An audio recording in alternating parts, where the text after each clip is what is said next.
Today's morning devotional. A sound mind in a sound body. Forgiveness of sin brings healing. Bless the Lord, O my soul, and forget not all his benefits, who forgiveth all thine iniquities, who healeth all thy diseases.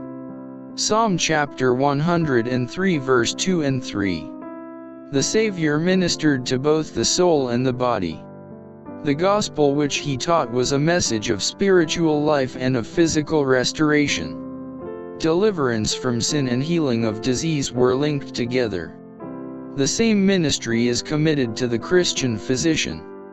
He is to unite with Christ in relieving both the physical and spiritual needs of his fellow men. He is to be to the sick a messenger of mercy, bringing to them a remedy for the diseased body and for the sin-sick soul.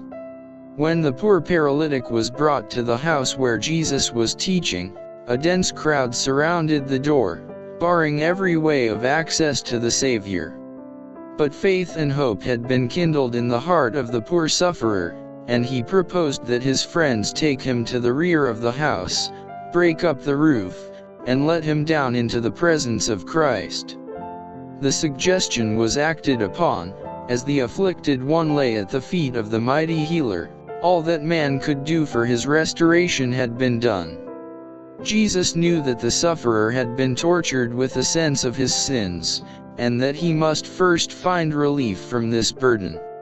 With a look of tenderest compassion, the Saviour addressed him, not as a stranger, or even a friend, but as one who had even then been received into the family of God. "Son, be of good cheer, thy sins be forgiven thee." Many are suffering from maladies of the soul far more than from diseases of the body, and they will find no relief until they shall come to Christ, the wellspring of life. Complaints of weariness, loneliness, and dissatisfaction will then cease. Satisfying joys will give vigor to the mind and health and vital energy to the body.